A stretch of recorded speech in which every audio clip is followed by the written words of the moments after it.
Sentiria dificuldade em descrever a emoção que tomou conta de mim ao ver aqueles picos altaneiros dos quais tenho ouvido falar e lido tantas vezes, os quais me dizem que a viagem terminou e cheguei ao meu novo lar.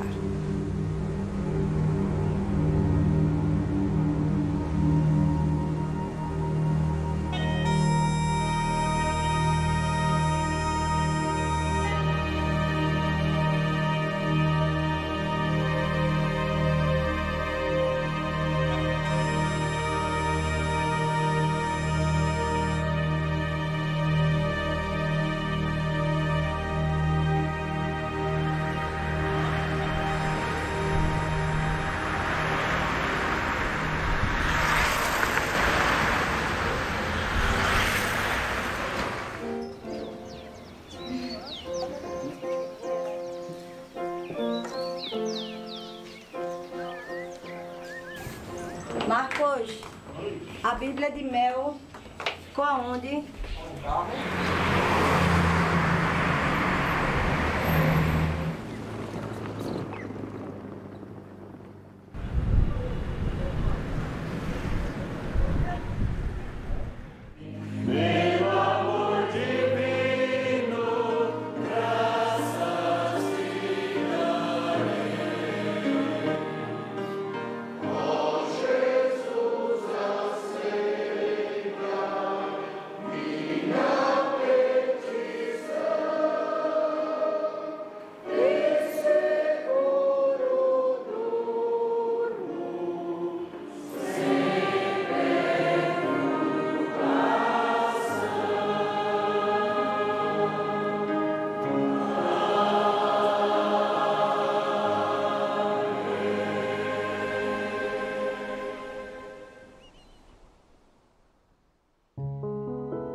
Apesar de nunca ter viajado por essa estrada, a paisagem é pouco interessante depois do rio Susquehanna e logo desisti de apreciá-la.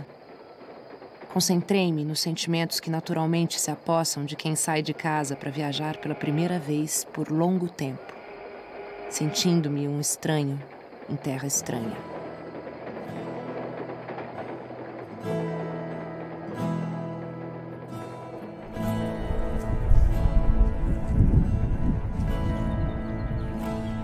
Simonton nasceu na localidade rural de West Hanover, na Pensilvânia Central, perto da capital do estado, a cidade de Harrisburg.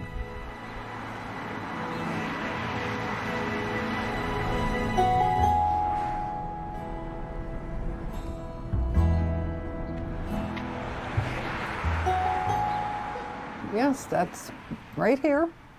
There's the name Simonton and the name Antigua. And this parcel of land was chartered in 1744. Wow. Right here. This whole thing was their property. Thing. Yes, everything within these lines here was owned by the Simontons.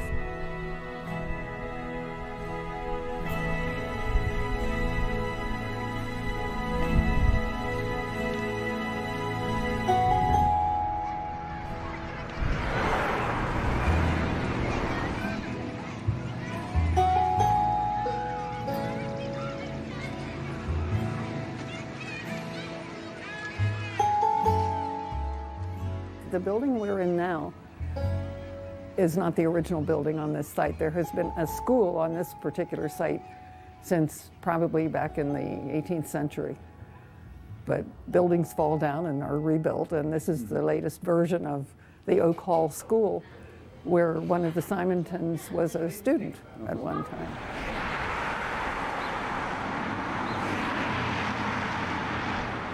Essa é a igreja presbiteriana de Derry, na atual cidade de Hershey, da qual o pai do reverendo Simonton foi presbítero por muitos anos.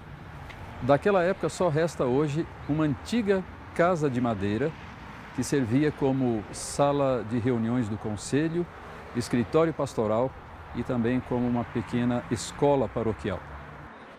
Justin, I'm very happy that the citizens of Hershey have preserved it. It's one of the oldest buildings in this part of the country, and built in 1732, which was the same year George Washington was born. And what was the use of this building? This was a session house. I think they also held church services here. Children met here to have some schooling. Okay.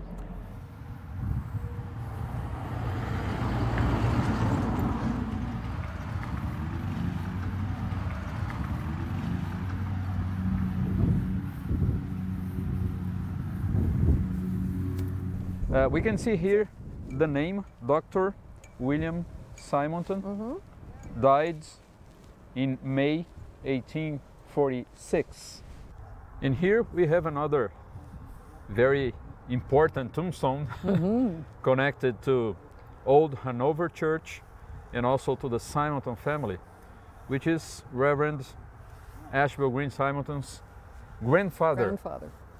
What do you know about this man? Well, I know he was the minister at the Presbyterian Church here in Hanover, East Hanover.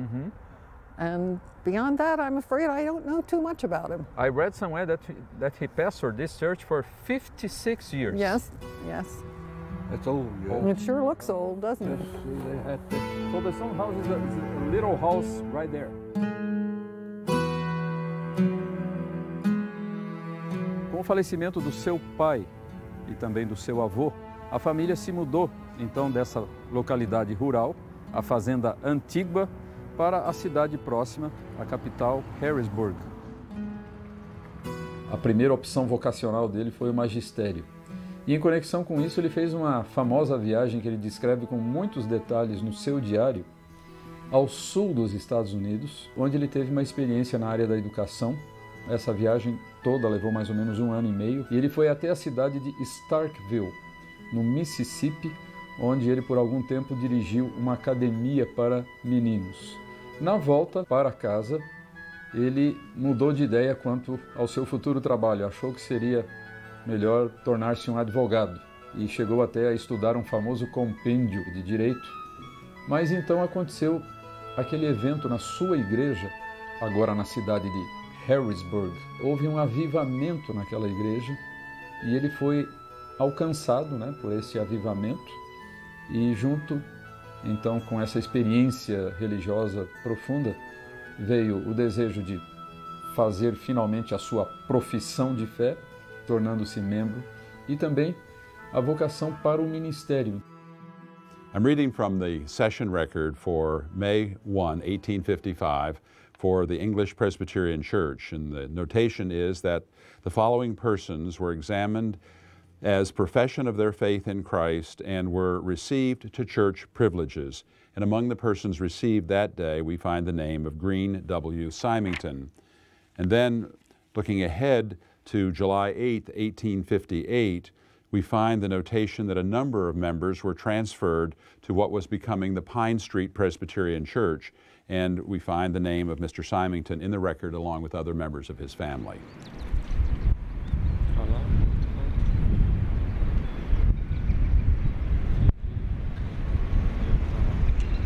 Pine Street Presbyterian Church was founded in 1858, and the current building that we are in was built, they began to lay the cornerstone in 1859. In fact, Ashbel Simonton laid the cornerstone and dedicated it.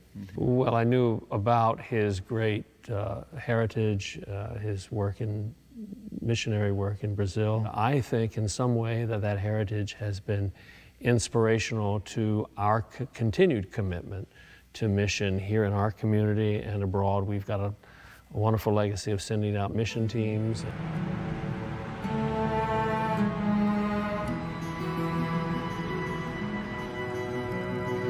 Simonton teve 2 permanências aqui em Princeton.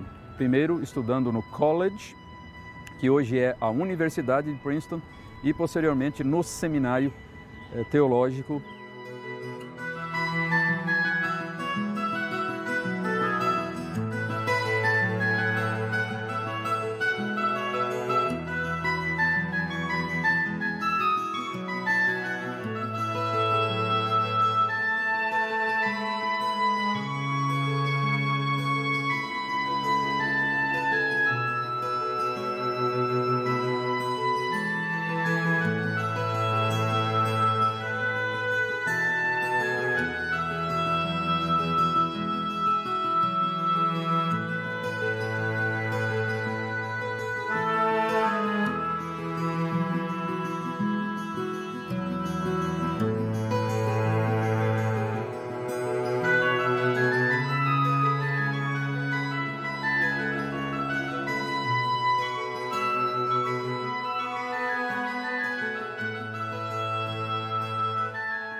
Durante a sua estada aqui em Princeton, Simonton teve uma experiência muito marcante já no seu primeiro semestre de estudos, quando certo dia, assistindo ao culto na capela do seminário, como sempre acontecia, foi pregador naquela ocasião específica o famoso Dr. Charles Hodge, conhecido professor de teologia aqui do seminário e um dos mais destacados teólogos da Igreja Presbiteriana dos Estados Unidos.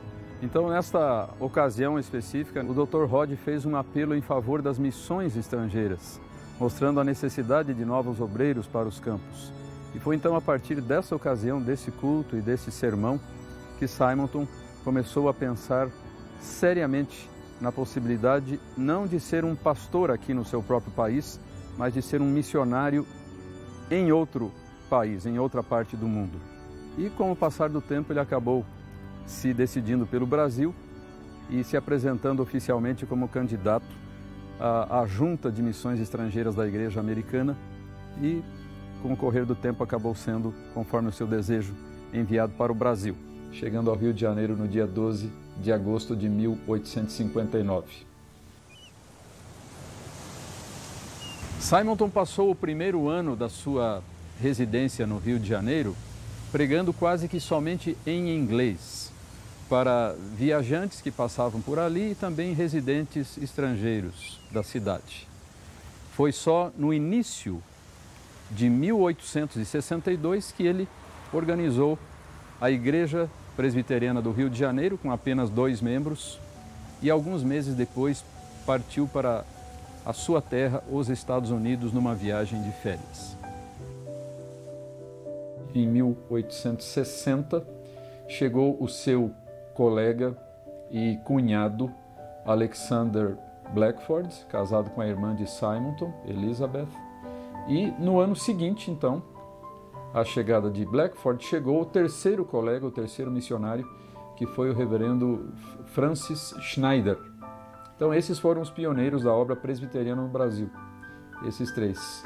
A única vez que Simonton foi aos Estados Unidos, quase 3 anos depois da sua permanência no Brasil, ele foi passar o Natal com uma família presbiteriana. E lá estava uma moça chamada Ellen. Parece que ele se namorou dela naquele dia. O fato é que namoro, noivado e casamento aconteceram em menos de 4 meses. Agora ele volta para o Brasil acompanhado de uma esposa. Eles comemoram o primeiro aniversário de casamento. Um ano de grandes bênçãos. Poucos dias depois era dar à luz o primeiro e único filho, uma menininha. E uma semana depois ela morre de complicações de parto. Então Simonton, que foi durante algum tempo solteiro, casado 1 ano, agora é viúvo.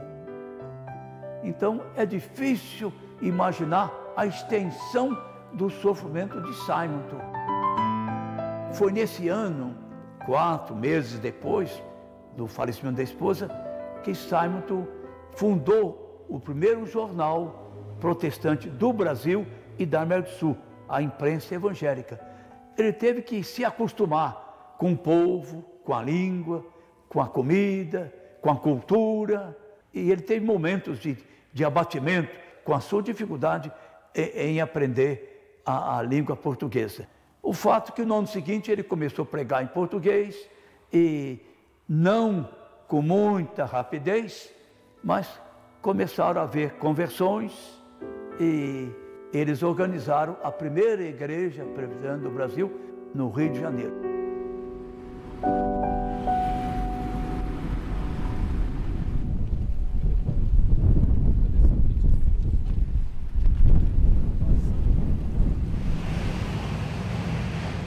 A Rua do Ouvidor, no período que nos interessa, que é o século XIX, segunda metade do século XIX, era um dos lugares mais importantes e mais centrais do Rio de Janeiro. Uma rua antiga, histórica, naquela época uma rua um tanto aristocrática. Aqui foi a primeira sede da pequena comunidade presbiteriana do Rio de Janeiro, fundada pelo reverendo Simonton.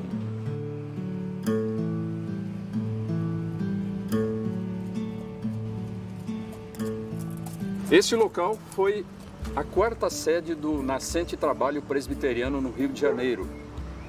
Anteriormente, a igreja já havia estado em 3 outros endereços na região mais central da cidade, na Rua do Ouvidor, depois na Rua do Cano, ou 7 de Setembro, e na Rua do Regente. E então vieram para cá em 1867, aqui permanecendo por 3 anos e meio até 1870.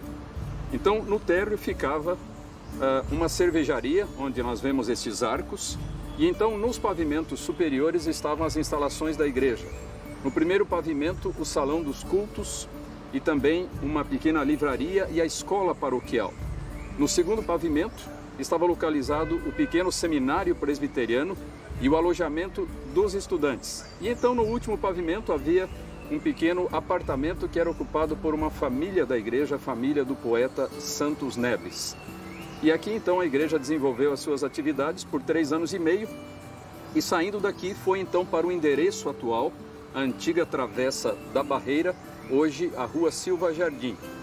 Então aqui atrás deste muro estão algumas das instalações desta grande unidade central aqui do Corpo de Bombeiros no Rio de Janeiro.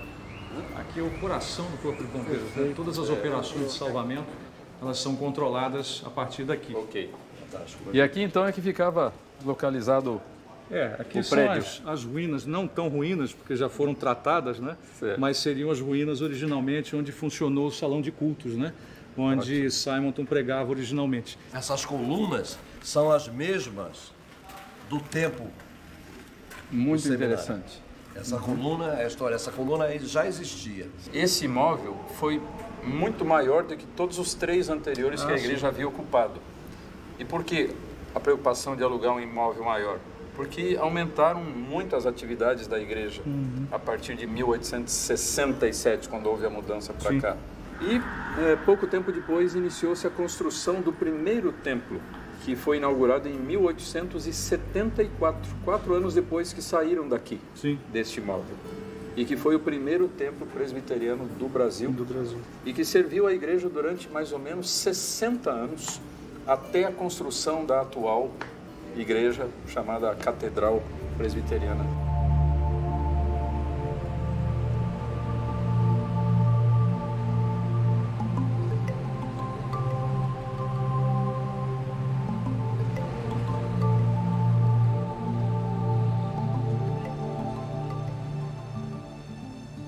E então, contra aqueles que agrediam, uma voz se levantou. Tenho ouvido a pregação todas as noites. Esses homens falam a verdade. A multidão se aquietou e se retirou. Dona Teodora levou-lhes o que comer e contou-lhes que um vendedor de livros fora apedrejado, mas que ela lhe dera asilo. Embora não soubesse ler, pediu aos que a visitavam que lessem para ela o livro deixado em sua casa. Sabia agora que eram os missionários, gente do livro. O país é chamado cristão. Os habitantes chamam-se cristãos. Templos dedicados ao culto encontram-se em toda parte. Os nomes de Deus e de Jesus, seu Filho, são conhecidos e, contudo, o povo não conhece o Evangelho.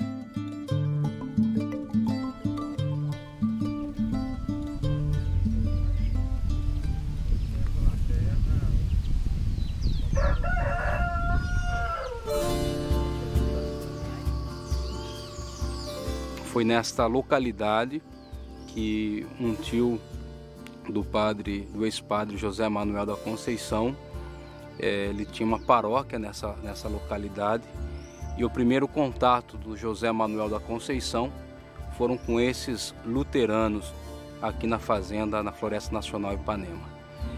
E é interessante que o José Manuel da Conceição, o seu interesse foi, na verdade, o aprendizado da língua alemã.